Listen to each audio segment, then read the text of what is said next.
Mr. Rodney Tassistro, how are you? I'm well. How are you? I am very good. Very good. I'm glad to be speaking to you because you and I have some similarities. Well, I guess I live in the kind of houses you started on. Okay. Yeah, yeah, which I love. I didn't think I was going to love old houses. I didn't think so at all. Told Was my it wife, the creaking floors or the drafty windows, or what uh, part of it did you think you wouldn't enjoy? all that stuff, all that stuff. Yeah, we had a squirrel problem in our house. And I thought there must be this tiny hole they're getting into. And so there was an addition put on the back deck. And I thought, I'll bet you there's a little crack there where the deck joist was butted up against it.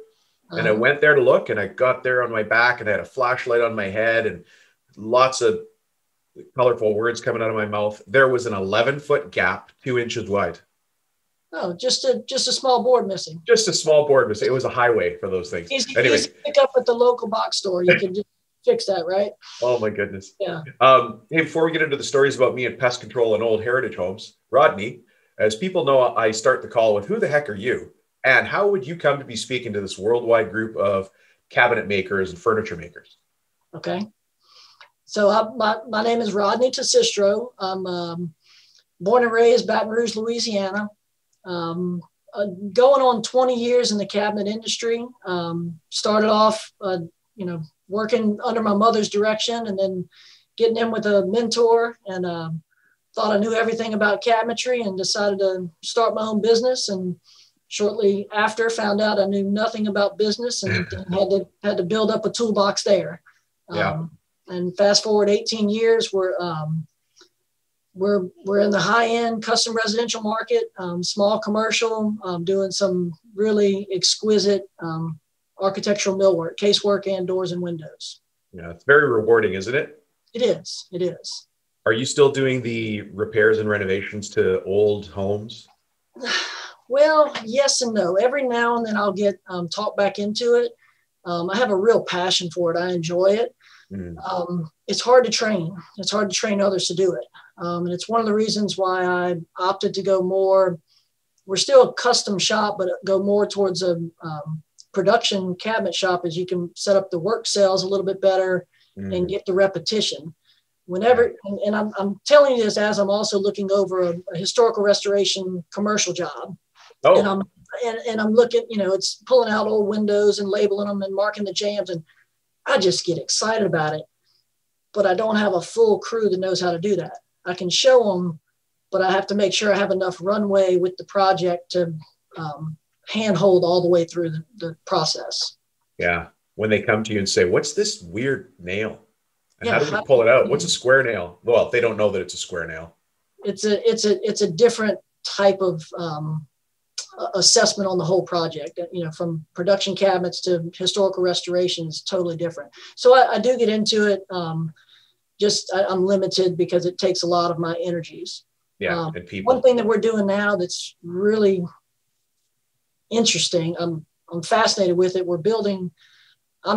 builders are building new homes, but they want them to look old. So they're, $2 million spec homes, and they're white oak, but they don't want a nice, pretty white oak finish. They want it, distressed or looking distressed a little, but not too much. So it's a real blend. So understanding an old house and bringing it back to glamour, knowing that it's not perfect, it makes it possible for us to reverse that and start with a fresh, clean product and beat it up just enough, but not just too enough. much. Just enough so there's a question there. It has to but it doesn't look like we just pulled it across the shop floor. It actually looks like it was old and made new versus new and made old. Right.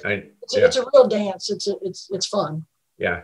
Are you beating things up with chains, or what do you do to distress the wood? We first I just put my lowest paid technician on it. And, we have done. That takes care of everything. Yeah. We just said, hey Johnny, come over here and sand this badly, would you? Yeah. Any tool you want. No, we've done a combination. We've some of them wanted a little bit more distress, so we've worked it with hammers and chains, and typically we try to just burnish the edges, really kind of mold them a little. And I try to stay away from the impressions as much as possible, because it's hard to get a consistent inconsistency. And that's where if you tell somebody to hit it with a screw or a nail, then suddenly you look at it and they hit every panel in the top right corner. And the house doesn't just develop like that. So sometimes we'll wait until it's done, and we'll go in and just kind of put a little knock here or there if it's too clean. Just throw a handful of forks at the finished cabinets and then just see what sticks. Yeah. I would rather do too little than too much. Right. And that's the mindset. If they ever want more distressing, we can do that. If we've gone too far, there's a lot of open communication early on with that. And I have to get the trust there, that with trust me that I'm going to take this to an artistic level, without your opinion afterwards saying it was too far. Or what is art? And actually, let's talk about your team for a quick second. I looked at your website, and there's somebody else listed on there whose background is I'm an artist, which I thought was really interesting. So you have an eye for art and appreciation that art is part of what you do. How big is your crew, and how does that person fit into the whole mix? Well, so right now, coming off of, there were two big transitions for us. In the fall of 19, my wife and I purchased a new facility. So we've got 21,000 square feet. We were in the process of, still kind of setting up and running what I call the plumbing, the air supply and the electrical, getting everything positioned. Yeah. And COVID hit, and it just, we just kind of bounced for a little bit and just skidded. And so it's in a sense, it's a little bit like a startup now. So we've got new space, new processes, same old machinery, but just a lot more square footage to work with. The peak of my team, we had 17 employees, and that was at the previous facility. And right now we've scaled down to 5. And we're in a scaling stage right now, but we won't get into the employment. That could be a whole nother sector, but it's a challenge finding the right craftsmen to fill the seats right now. Yeah. Is it ever? So to answer on the other person listed, that was my late mother, Marion Drennan. She just passed. It's okay. It was she put up a valiant fight with a 3-year cancer sentence, and it was 3-month sentence, but she stretched it for 3 years. And it's actually, to put the topic back on, it's one of the things that keeps me driving forward. It was her. She and I got together and we talked about what we wanted to build in the company, and it was our vision. And every time it takes a different shape, I just step back and go, that's not what we planned. And it's a working project, and scale it up, scale it down, but it's a work of art. And until I get it right, I will not stop. You sound very driven, and you've come through quite the journey yourself. I mean, you and I know each other through a business group that we're both part of. And you started in a group there that's, it's called Accelerator. It's where you start the business. What made you go look for some outside guidance or insight to bring into the business? Well, so the first 10 years of business, now just a bit of the background. So I had no experience in business or in the trade. I just fell in love with it. I did 5 years under my mentor, who was a fantastic individual and gave me a lot of knowledge in the trade that I kind of just assumed that everybody got. But it's not the case in a lot of cabinet shops. You just learn one process. He took me through milling stock, building doors, setting up shapers, the whole production process. The whole thing. Yeah. And shortly after, went out on my own, and my mother saw that I needed help, and she reached out to someone who's a dear friend now, a great lifelong run in the industry. And he came and kind of mentored me on to the next level, and getting his knowledge in, that was the second year of business. Really kind of let me learn from somebody who had been sweeping the floor since he was 16. Okay. And, worked up into a design position, and then moved on in a very high-end millwork shop. So he taught me a lot of just the basics, and that carried me for many years. And I was real proud of that until I realized that I just kept hitting the ceiling, and I couldn't break that 600, 700, 800,000, range. Yeah. And, finally shared that story with somebody, and they said, "Oh, you ought to come check out the EO." Yeah. And this was about 10 years into business. And I sat down in one of the quarterly meetings. And as I listened to all the information, I just thought, oh man, had I had this on year 1, year 2, I would have saved myself. So I had to step back and change a lot, fix a lot of things. Yeah. And I did. Did you start by looking at people, process, strategy, cash, and execution? Yeah, that was what they taught. But what I really started looking at was me. I had to look internal. Mindset. And, yeah, I had to figure out, I was really proud of myself. I had, the ego played a big role. I was very proud of our products and what I'd been able to accomplish with no formal schooling and all these things that. As you should be, by the way, you should be, because out of nothing, you created a $600,000-$800,000 business. Yeah. And there's a level of that. I think it's healthy to have a healthy respect for yourself. But when you're running a business, you've got to be able to pull yourself out of it. And that was a hard thing for me to do. It was all about me. So in those early coachings with business, we got deeper into the processes and the systems and the people and it started to separate. And then I started seeing them separately out in front of me instead of all about me. Yeah. Let me, if you don't mind, because I think this is, today we're here to talk about what keeps you driving forward. Yep. And to me, that topic sounds like a mindset thing. It's what's the internal fire, what's driving that, because nobody gets you up out of bed. You get you out of bed. Nobody defines your day. Nobody defines my day. I define my day. And the same thing. And who gets to say where your company's going to go? You get to define that. So there is that balancer. So what does that mean? Tell me. Well, so you just said a key phrase, and it's one that my mother taught me a long time ago. It's the internal fire. She called it the fire in the belly. No way. Some people have it. Some people don't. Yeah. If you don't have it, can you build it? Absolutely. Can somebody else build it for you? It's possible.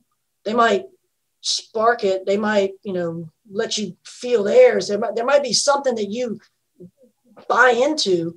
Yeah. But if it's not your fire, if you're not the one stoking it, it's not going to. So glad you said that. It's not going to rage out of control the way that I think life should be. Whether it's business or life, I think it should be passion driven. I'm so glad you said that, or that you came to that understanding, because some people will say, "Hey, Dom, are you a motivational speaker?" And I'm like, no. There's a difference between motivation and inspiration. Yeah. Motivation is something I try to do to you. I try to motivate you to do something. But if I can inspire you, I'm giving you the ideas that are, take what you've got and just one step beyond. Like, reach for that yourself. You can reach for it. You can do it. This is where you are. No problem. This is where you want to be. No problem. This is how to reach for it. And that's inspiration. It's interesting that you brought that up, but that's how I see one of my roles is to inspire people to get wherever they want to get. It doesn't matter to me where somebody wants to get. What they want to get to, as long as it's legal, moral, proper. But whatever they want to get to is where I want to help them get to. So it's interesting that your mom came to that same place. I love it. Yeah. And that's, she equated that into her artwork. It's whether it's a painting or whether it's a work of art. For her, there were different standards. And that's what drove her. And she didn't just inflict me. She inflicted, all of my siblings. She really just put that seed very deep into us. That driver. Yeah. If somebody has that, let's use your number, the 600K ceiling. And by the way, money's not the driver for everybody, and it may not be the driver for you, but it's an easy measuring stick. Sure. To look at, right? So, and for everyone listening, we're not saying 600K is great. We're not saying it's bad. It's just a number. And everybody has their own quote unquote 600K, that ceiling they're hitting. But if there's a frustration at that level, what does that frustration look like? And then how did you have to change your mindset to get beyond that frustration? Well, my frustration was, and I was actually, even as recently, we're at a different scale now, but I was just talking to my staff and saying, we're about to hit this sticky spot again. and I want to punch through, but we're on it. There's a few more zeros at the end of this. So it's the same pain point. It's the bandwidth where you can't quite cover all the bases. So you need to hire somebody, but you need to hire the right somebody. And then it's always that, what comes first? Get the employee and then the work, get the machinery and then the work and then the employee, and that balance. And I've done it in every direction. I have purchased the machinery before the work was there with the confidence that I would get it. Yeah. And then I've, hired the employee before I got the work. And that's a magic show. I mean, it's never perfect, is it? So I just go with my gut on that. And sometimes I make it, sometimes I have to back up and start over. But getting the work respectfully has not been the hard part. It's been getting the right people to deliver it, follow through on the expectations and the quality standards that are set. And that's a real hard one in this industry when we're selling a lot of times it's almost an artistic level of cabinetry casework. Right. Yeah. And for me to be one-on-one with somebody and see it and get it and communicate that and then turn around, I have to make sure that they follow suit. That your team follows suit, that your team can deliver the promises. You and I are making promises in the field, and then we have to make them come to life on the floor. So to answer your question, I guess I went way around that, but to when you start hitting the ceiling, that's what it's about. It's you can go out and you can sell it, but you can't quite produce enough of it because you didn't quite, and you're backing up and reworking and fixing. So then come the systems and the processes. Right. And and that's now the way that you govern that. And it's benchmarks, so you don't go all the way through and get a wrong product. You stop it somewhere short of that, so you can make corrective action if need be. Yeah. And then it's the culture. It's making sure that you have the right people on the bus before you actually set sail. Yeah. It's so easy running a company, Rodney. You make it sound so. Oh, it's a breeze. Yeah. Here's what I wrote down. You can see me looking down here. For those of you who are listening to this as an audio, it's a video as well. And you might think, Rodney's giving all this great info. Dom's not even looking at him, but I'm writing notes like mad here. So Rodney, here's what I got. When you feel like you've hit your own ceiling, everybody's number is different. And it changes, as you've said. If you might hit a $2 million ceiling or a $20 million ceiling, it'll be the same feeling. Yeah. But you realize that it's time for systems and process and dashboard and data. You didn't use the word dashboard, I did, but a place to manage my numbers in one sane, normal place that doesn't seem like I'm being pulled in a million directions. And then culture. And I think there's one other that we kind of touched on earlier. I think it's the business owner really needs to look square in the mirror and figure out what it is you want. You really want to get bigger because you're going to need to change internally before you implement systems and processes that are going to take you to a different level and maybe even take you out of the equation. And that's kind of where I am now is how do I get out of the equation? And it's a completely different game plan at that stage. And that's what I'm now toying with is if I really want to break through to this next level, that's what it's going to take. Or if I look in the mirror and say, no, I'm good with this. This is where I want to be. And I can do that. I could have done that quite a few times, but for some reason I just keep pushing. I'm not quite, you have a fire in your belly. Yeah. You have a fire in your belly. Have you ever drawn for yourself an organizational chart? I have. Yeah. Okay. Quite a few, and shredded them and started over and. Yeah. Well, and that's okay, by the way, that process. So if I was to lean in on this, because this is exactly where I work with people is when they want to get themselves in or through a transition zone, whatever it is, could be people, could be money, could be systems, all those things. The first thing is start writing stuff down.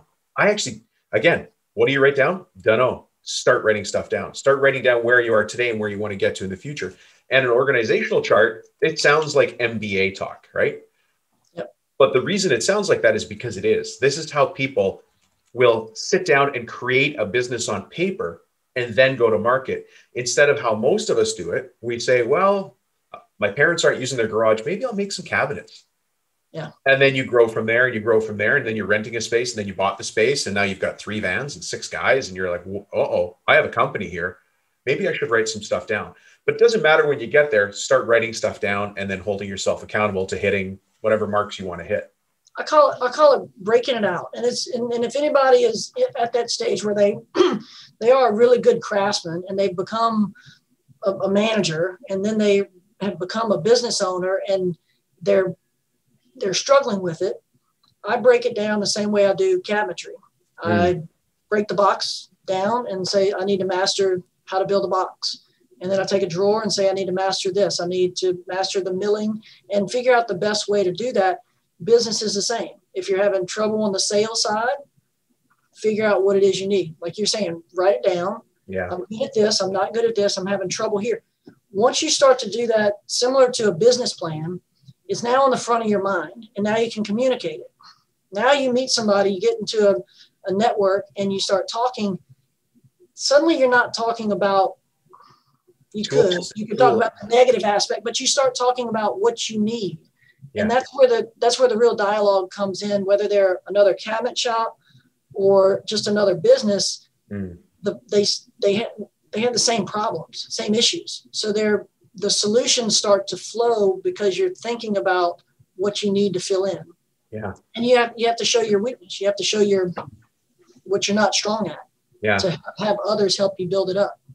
That's why, I've specifically crafted this show to be about the business of the construction business. So people come to listen to the show because they want to be business people who happen to run a cabinet shop or happen to run a construction company instead of a guy running a cabinet shop, which there's no problem with being somebody who runs a cabinet shop. But if you want to be a business person who happens to run a cabinet shop, the world starts to look a little bit different because, like you've done, Rodney, you're asking different questions and placing different demands on yourself, setting higher standards, hanging out with different people, reading different books, doing different things, right? Mm-hmm. I like your continuum here. Are you a craftsman? Are you a manager? Are you a business owner?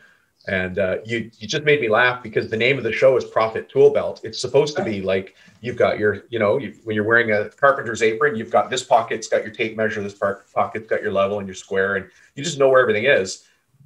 The same thing for us in business. I have to just know where everything is. Where are my sales? Where's my operations? Where are my people at? Yeah. And again, I'll go. I think also the character really falls into there, and it sparks a memory for me where I did early on. I was doing a lot of trade shows, our local home builders association, and I was a business owner. I was dressed nice and at the trade show and representing, and I was doing this, and I'm real proud. And one year I was just worn out in the shop, and I had my coveralls on and my little paperboy hat and just covered in dust and just prep right for the trade show. And I set up the day before, and most of my network had never seen me in that outfit. Right. And they're like, "Oh, you've been working."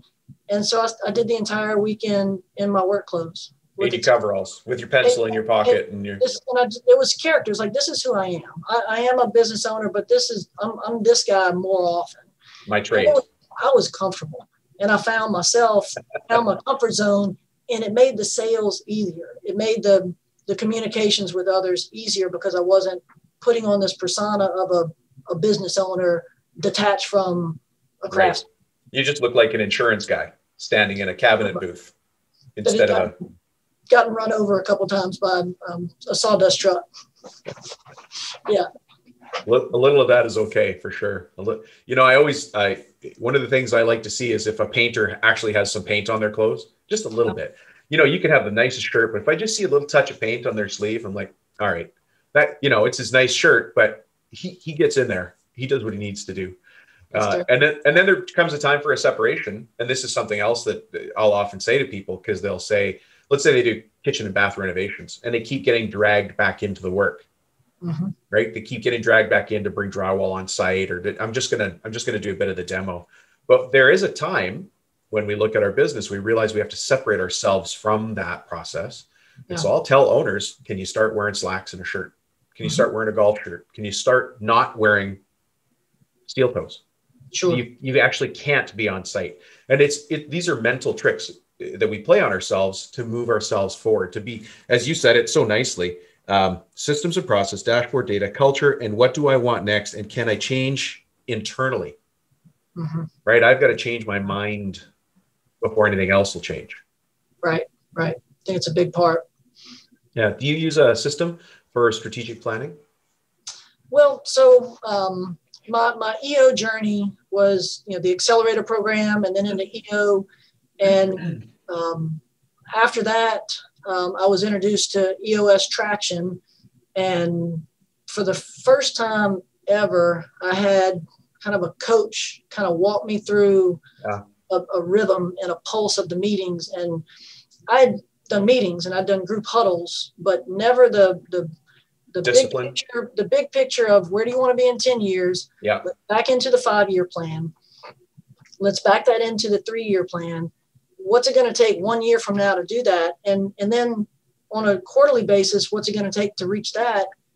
And then weekly and daily from there. And just you just explained my entire career. Yeah. Well, it's the reinvention path. And actually, Rodney, you mentioned this a second ago. Now we're not talking about the cabinetry business. We are now talking about the business of business, because you could have that exact same conversation with your dentist or with your highfalutin brother-in-law who's a lawyer. It's the same thing. Where do you want to be in 10 years? Now let's break that down to 3 years. Now let's break that down to a year. Now let's talk about what has to happen this quarter.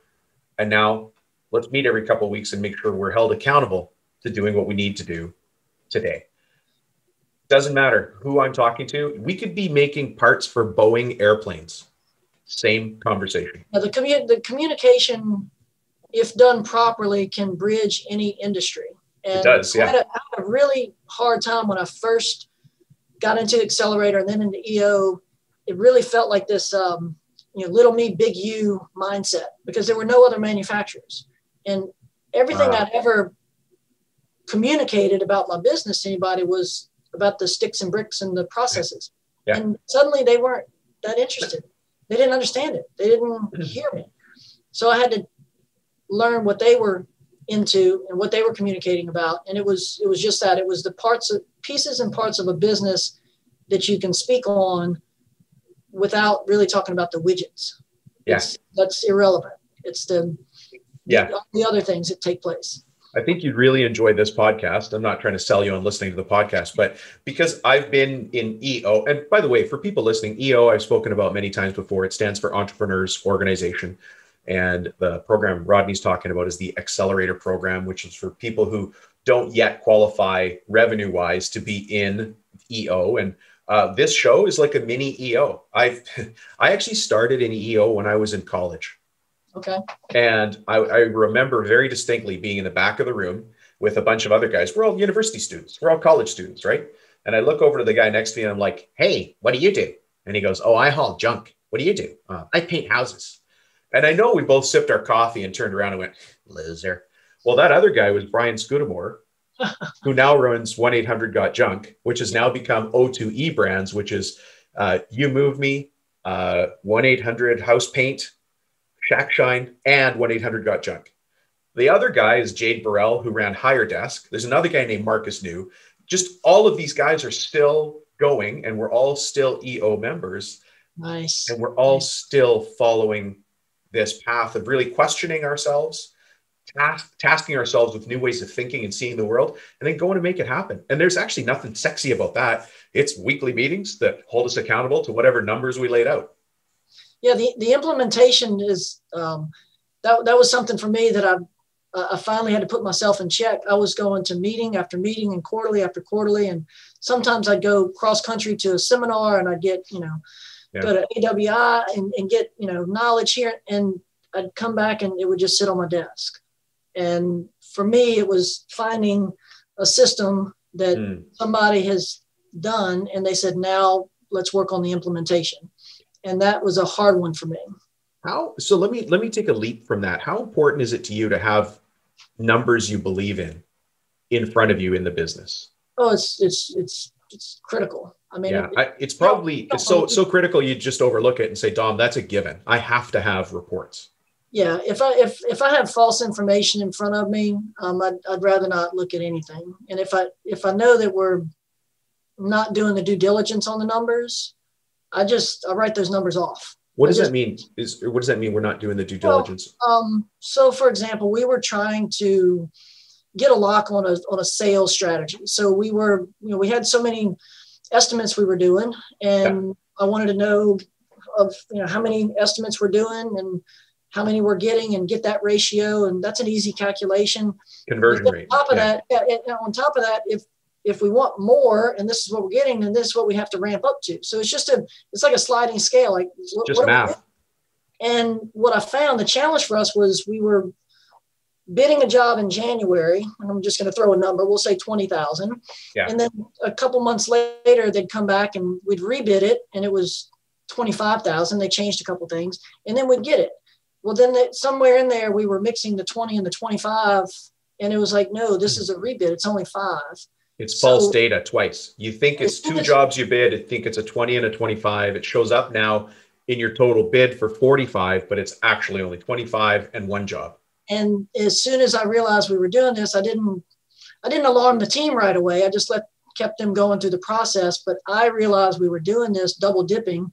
Yeah. And I tried to work on a new system. And that's, we got a new one, and there were flaws with that. And then we worked on another, but finally figured it out. But again, like you said, you got to start somewhere. Start with it. Start trying, make an effort. And if failure is going to deter you, then you might be in the wrong industry. Our job as business owners is to find problems and fix them. Yeah. That's it. That's the job description, job title. I find problems in my company and then I fix them. And we use simple systems to do that, right? You've got a dashboard. A dashboard is so critical. And so, I know people get stuck on how to build a dashboard. We have plenty of other episodes where we've talked about that. So, but just what are your critical numbers? What are the numbers I need to know about the company if I'm sitting on the beach in Hawaii for that 1 week I finally took off? If I was to just look online at a Google Doc, what numbers will tell me the health of the business without calling anybody at the shop? It's hard. It's a fun game in your head, but once you actually do it, it's like, what if I didn't know anything else for the day? I didn't know anything else for the week.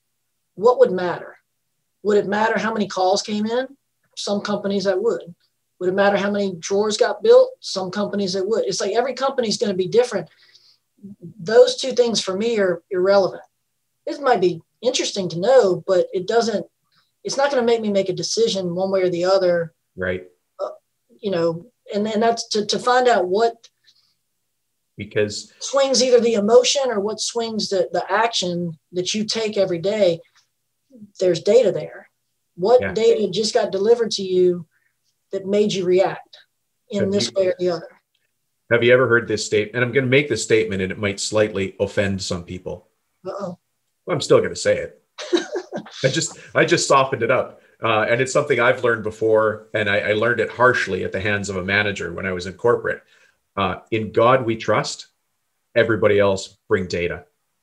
There you go. Right?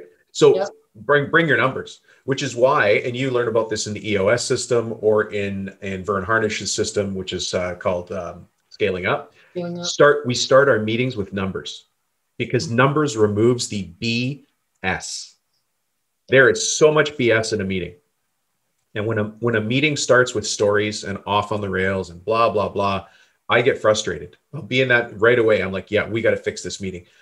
Meetings have to start with the numbers because I can make decisions on data. I actually don't care what the number is. I just want to know the number. As you said, Rodney, logic versus, what was it you said? Logic versus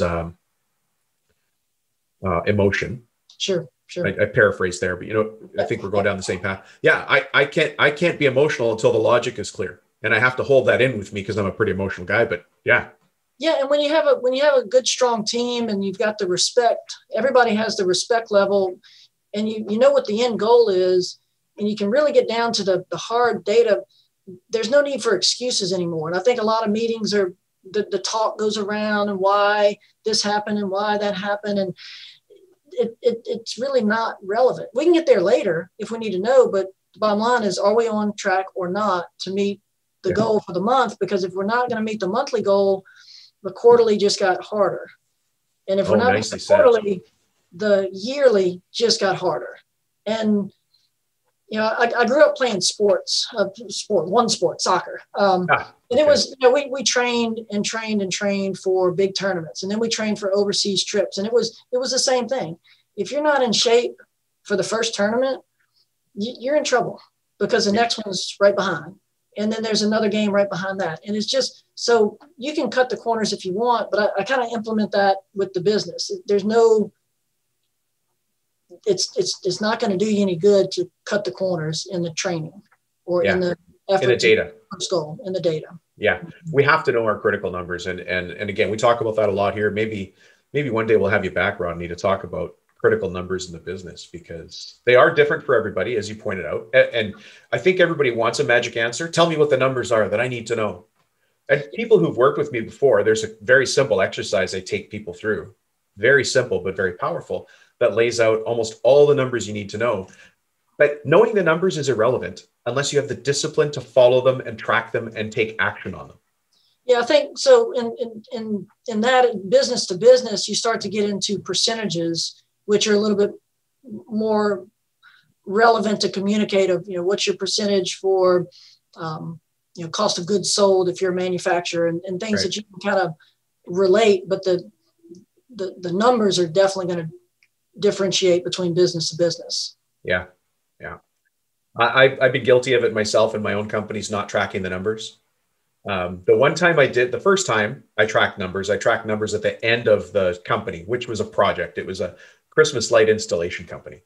Okay. And so I just did it over one Christmas season between, high school ending and high school starting up again after Christmas.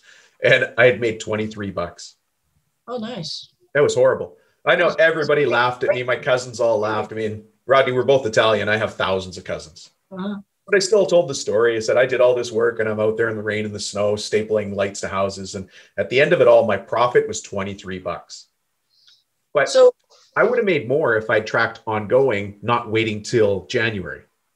One of my experiences was also through these networks. I had hired a CFO for about a year. And basically my communication to him was, I need help with the numbers. Sure. I need to understand them so that when I speak to my CPA, it's, big me, big you, not, me just wondering what in the world they're doing. And that was the real discipline I stopped looking at my financials at the end of a quarter, at the end of 6 months, at the end of the year to see how I had done. We started looking at it strategically, and it was every month. Within 2 weeks of the close of the month, we had to have all the data in, because he would sit there across from me and he would take a check whether I was ready or not. And he would go over every number with me and say, are you on track or are you off? Yeah. Have you met your goals? Do we need to reset because you either just made money or you just lost money? If you lost money, you need to fix it and fix it now, because you're now a week or two into this next month and you're either losing more money or not. Yeah. So which one? And so just real-time numbers, real-time data to keep me on track. So for people, I'm sorry, Rodney? To know where I am rather than looking back and see where I was. That might sound scary to some people, having a person holding you accountable, sitting across the desk, a CFO, which stands for Chief Financial Officer. But is it scarier to hear it in little bits as you go, or to hear it once when it's too late? I just have to choose the pain. I can fix it if I hear about it a little bit at a time. It's like watching the dashboard of my car. We're getting low on gas, versus I just stranded my family on vacation because I didn't check the gas. Yeah, what you can't do, if you check your numbers at the end of the year after your taxes are done and your CPA tells you this, and you're into April of the next year and they tell you that you lost money. Yeah, I can't fix anything. Now what? Now you're in I've been there many, many years. You're in crisis management, trying to fix stuff from the past, and it doesn't end well.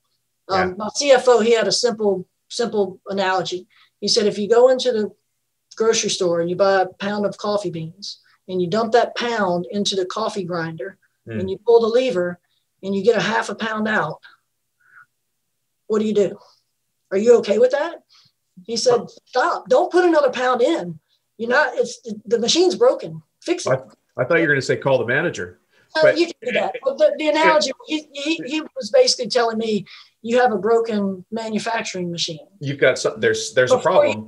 Before you shove another job in, before you hire another guy, before you extend your line of credit on your own home to refinance the company. Fix it. Find out what it is and fix it. And it was a challenge, but we got it. I'm so glad you said that. It's interesting in the timing, because I've just brought on a CFO. Okay. In my practice, in my coaching practice, to help people who don't have their own CFO, because not every, it's expensive to get your own full-time chief financial officer, but you can get one on a contract basis. So it's a lot cheaper, right? It was more expensive for me not to have one. I love it. That was the pain point that I had to look at. I can keep doing this, but I really am struggling, and it's costing me dearly, year after year, loan after loan, and I need an education. I didn't get it in school, and now I'm here. I'm in it, and even if you get it in school, it might not relate exactly. So I just, I have no problem reaching out to people that are more knowledgeable than me. And the relationship worked for a couple of years, and then it fizzled out. But I got what I needed to, manage the numbers. A good friend of mine runs a custom lighting manufacturing company, very high-end lighting, does installations in art galleries, that kind of thing. And he jokes, he says, Dom, either way, you get your MBA. You either get it in school and pay for it there, or you spend the rest of your life paying for it in the field. But either way, you're going to get your MBA. That's it. So almost exactly what you said there. Yeah.